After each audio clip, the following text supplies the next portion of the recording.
In 1921, two people were murdered inside this building, shot during a robbery by bandits crossing the Mexican border. But here's the thing, it was the second double murder at this exact location in 2 years. 4 people, same building, 2 years. The killings triggered the largest manhunt in Southwest history. Hundreds of armed men, tracking dogs, a massive cross-border pursuit. This town got so dangerous that residents petitioned the U.S. War Department for military protection, not from Native Americans, not from other miners, from organized Mexican bandit gangs raiding across the border.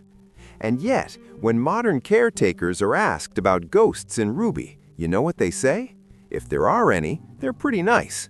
We're more worried about living trespassers. This is Ruby, Arizona, the most violent ghost town in the Southwest that somehow isn't haunted.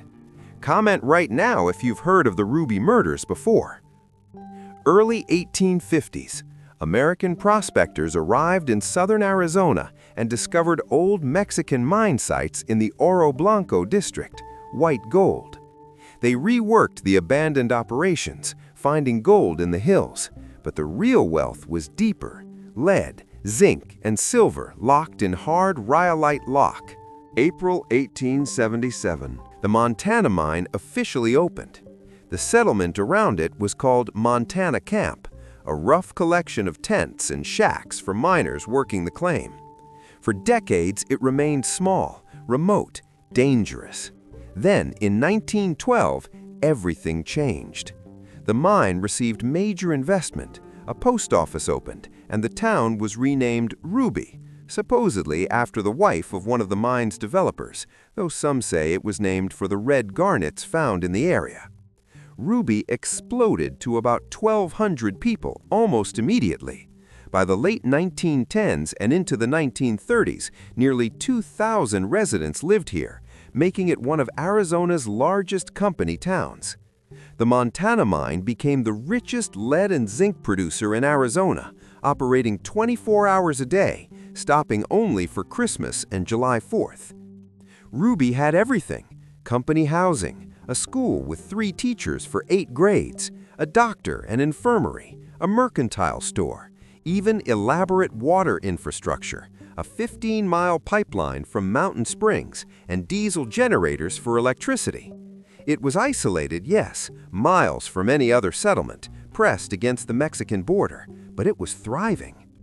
February 27, 1920, the Fraser brothers, Alexander and Frank, were working at the Ruby Mercantile when armed men walked in. Mexican bandits. They demanded money. When the Frasers resisted, both were shot dead. The killers escaped back across the Mexican border. A manhunt was launched, but the vast desert and international boundary made pursuit nearly impossible.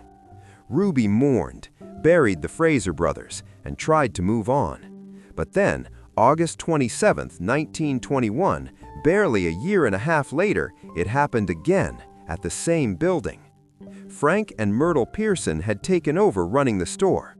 On that August day, bandits came again. Another robbery, another refusal, another double murder.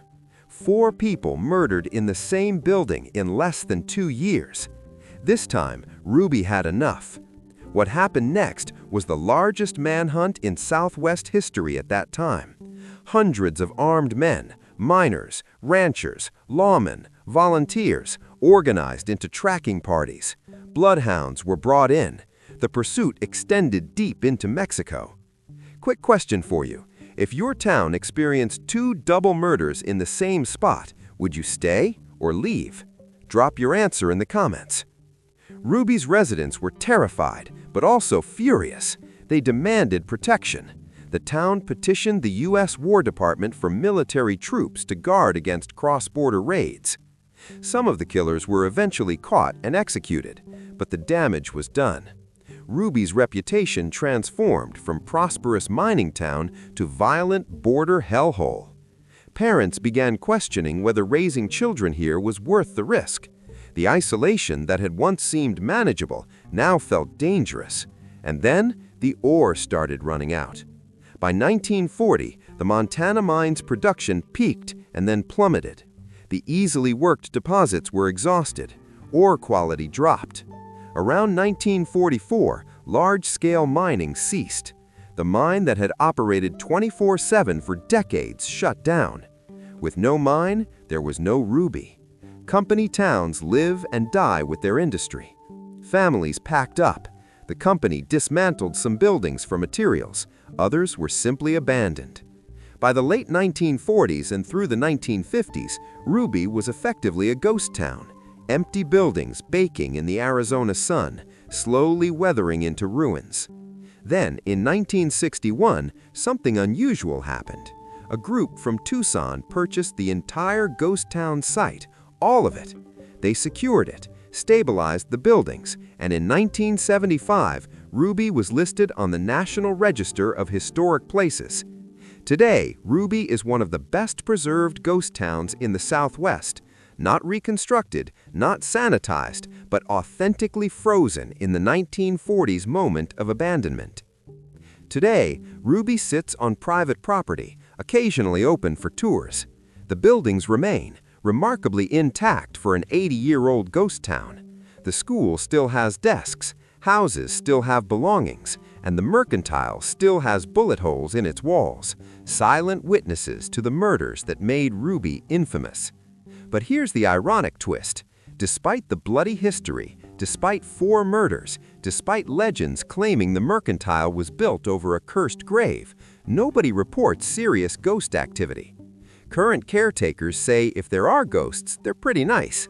They're more concerned about living trespassers. So maybe Ruby teaches us something. The most dangerous threats aren't supernatural.